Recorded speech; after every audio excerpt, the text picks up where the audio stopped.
Sir, एक प्रश्न असा आहे की कुठेतरी उद्धव ठाकरेंची भूमिका नक्की निश्चित होत नाहीये वक्फच्या संदर्भात, असं वाटतंय का? कारण त्यांचं म्हणणं आहे की बाळासाहेब ठाकरेंच्या काळी काय असे विषयच नव्हते, हे लोक खोटं बोलतात, बाळासाहेबांचा विरोध होता म्हणून. हिंदुत्वाच्या रक्षणाकरता हिंदुत्व हेच राष्ट्रीयत्व, समान नागरी कायदा, 370 कलम रद्द करायला पाहिजे, ह्या बाळासाहेबांच्या भूमिका होत्या. विसरलात का आपण? लोकांनी, महाराष्ट्रातील जनतेने तुम्हाला त्याचं उत्तर दिलेलं आहे की बाळासाहेबांची खरी शिवसेना कुणाच्या नेतृत्वाखाली पुढे जाऊ शकते. याचं उत्तर आता ज्या विधानसभेच्या निवडणुका झाल्या त्यात दिलेलं आहे. पूर्णपणे तुम्हाला घरघर लागलेली आहे. रोज लोकप्रतिनिधी, शिवसेना, जे उभाटामध्ये जे शिल्लक होते, रोज सोडून जात आहेत तुम्हाला. अरे आता तरी तुमच्या डोक्यात प्रकाश पडू द्या.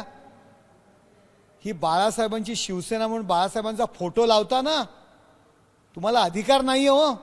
तुम्ही दुसऱ्यांना म्हणता की बाळासाहेबांचा फोटो लावू नका, आमचा बाप आहे. अहो, बापाचं जे विचार होते ते आपण विसरलात. केवळ काँग्रेसच्या नादी लागून काँग्रेसनी सोनिया गांधी आणि राहुल गांधींनी यांना आदेश दिले असतील, वक्फ अमेंडमेंट बिलाला विरोध करा, हे लोक लगेच सगळे हजर, कार्यतत्पर, आदेश मानणारे. गुलाम झालेले आहात तुम्ही, काँग्रेसी विचारांचे गुलाम झालेले आहात. आपण राहुल गांधी आणि सोनिया गांधींचे गुलाम आहात, हे मी जाहीरपणे आज या ठिकाणी बोलतोय. श्रीकांत शिंदेंनी एक ट्विट केलेलं आहे की त्यामध्ये अनेक जे तुमचे समर्थक किंवा बाळासाहेब की विचारधारा वोट बँक की मजबुरी, अशा अर्थाने.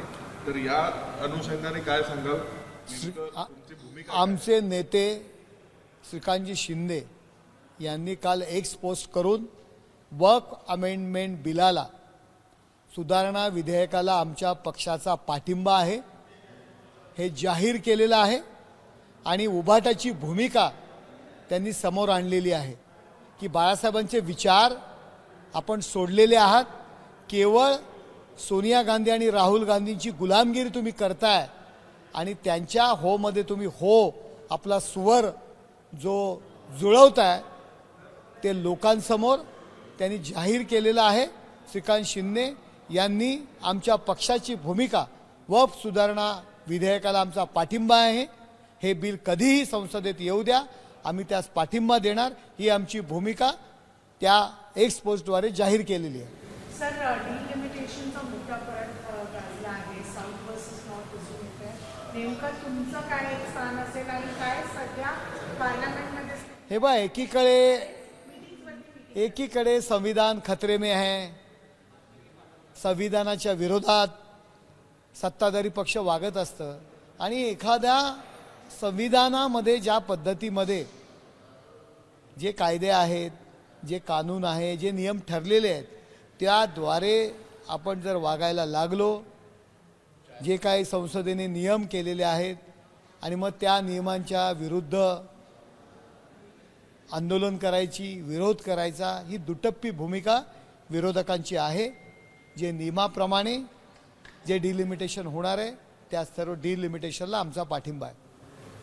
एक मुद्दा हा आहे की वक्फ बोर्डाच्या यांच्यामध्ये जे मुस्लिम नाही अशा लोकांना त्याच्यावरती बोर्डावर घ्यायचं जे कलम आहे, त्यामुळे अशी भीती वाटते का की सिद्धिविनायक ट्रस्ट असो किंवा शिर्डी संस्थान याच्यावरती पण हिंदू इतर लोक येऊ शकतात, म्हणजे सर्वांना समान न्याय असतो, म्हणून हा प्रश्न आहे. हे बघा, अनेक धर्मदाय ज्या काही संस्था आहेत, धर्मदाय ट्रस्ट आहेत, त्यावरती सर्व धर्मीय लोक आहेत.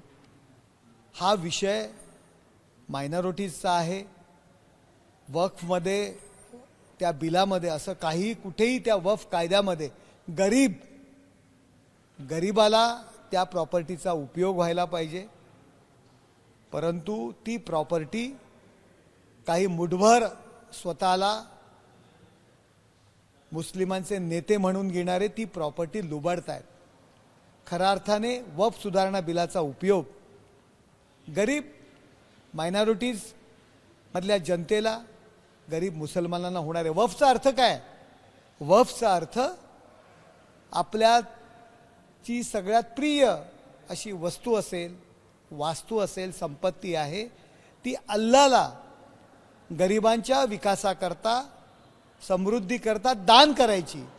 परंतु तुम्ही एक तरी मला अशी गोष्ट सांगा की या वर्क प्रॉपर्टीतून हॉस्पिटल उभारलं गेलेलं आहे, शाळा उभारली गेलेली आहे, कॉलेज उभारलं गेलेलं आहे आणि त्याचा उपयोग गरीब मुस्लिम समाजातील विद्यार्थ्यांना होतोय, गरीब जनतेला होतोय? अजिबात नाही.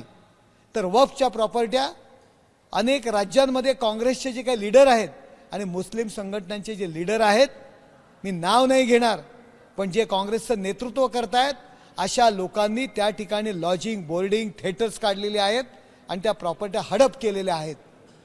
आणि यांच्या ताब्यातील या सर्व संस्थानं आता खालसा होतील आणि गरीब मुस्लिम व्यक्तीला, त्या परिवाराला याचा फायदा होईल या भीतीने लोकांमध्ये गैरसमजुतीचं वातावरण हे लोक करत आहेत. हे वक्फ सुधारणा जे काय विधेयक आहे त्याच्या कायद्याद्वारे ज्या ठिकाणी कुठलीही जागा बोट ठेवायचं रात्री आणि सांगायचं की या ठिकाणी आम्ही प्रार्थना करायचो, आता ही प्रॉपर्टी आमची, अशा पद्धतीने काही ठिकाणी या कायद्याचा गैरवापर केला जात होता. तो कायद्याच्या गैरवापराला आता निर्बंध येणार आहेत. त्यामुळे सर्व धर्मियांचा, अनेक अशा शेतकऱ्यांच्या शेती, अनेक गावाच्या गावं वक्फ प्रॉपर्टी म्हणून दाखवली गेलेली आहेत आणि त्याला कोर्टामध्ये दाद मागता येत नाही, कारण वेगळं ट्रिब्युनल आहे. याही लोकांचा अन्याय दूर होण्याची गरज आहे. याकरता यामध्ये कलेक्टर की जो जमिनीचा मालकी ठरवण्याचा अधिकार या घटनेने कलेक्टरला दिलेला आहे आणि त्या कलेक्टर यांचा अंतर्भाव त्या कमिटीमध्ये जर केला तर काँग्रेसला याचा विरोध का? आता तुम्ही जर घटनेच्या विरोधात बोलत असाल, ज्या वक्फ कायदा घटनेमध्ये सुद्धा त्याचा उल्लेख नाही आहे, हा कायदा तुम्ही मानायला तयार आहात आणि कलेक्टरचा अंतर्भाव त्यात नको आहे, ही दुटप्पी भूमिका यांची आहे. तसं नंतर याच्यामध्ये हिंदू लोकांना त्या बोर्डावरती येण्याची परवानगी देण्यात आलेली आहे. हे बघा, मायनॉरिटीज, हे बघा, बिगर मुस्लिम मायनॉरिटीज, हा आपण या देशात राहतो, या भारत देशामध्ये राहतो आणि जर त्यांच्या प्रॉपर्ट्यांवरती जर तुम्ही अधिकार सांगू शकता, अशा अनेक प्रॉपर्ट्यांवरती अधिकार सांगितले एका रात्रीमध्ये, अनेक देवळांवरती अधिकार सांगितले, अनेक किल्ल्यांवरती अधिकार सांगितलेत, मग त्या ठिकाणी त्या बोर्डामध्ये त्या माणसांचा, त्या समुदायाचा प्रतिनिधी का नसावा?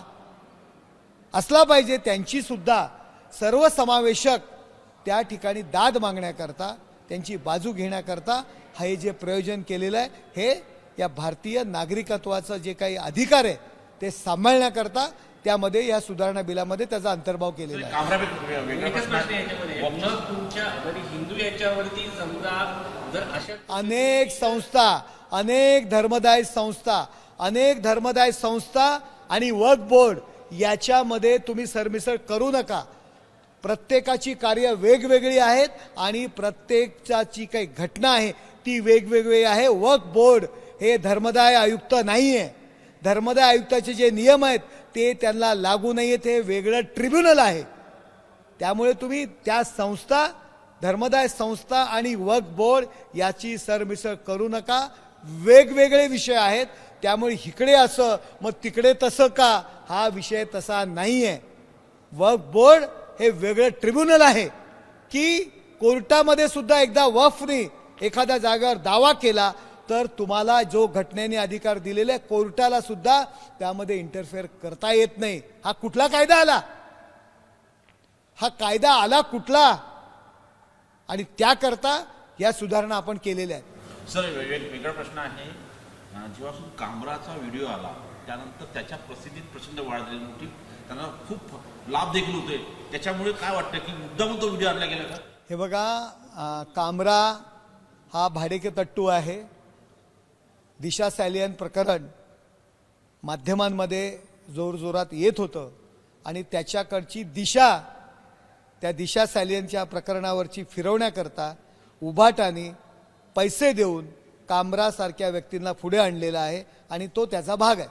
सर, पण खूप मोठ्या प्रमाणावर फंडिंग किंवा पैसा दिला जातोय कुणाल कामराला असं दिसतंय. कुणाल कामरा याची चौकशी व्हायला पाहिजे.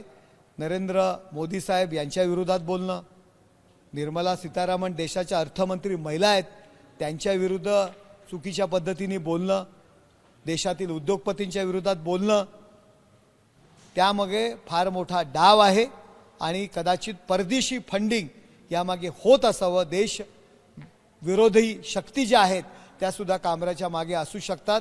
शासन याची चौकशी करत आहे. एबीपी माझा, उघडा डोळे बघा नीट.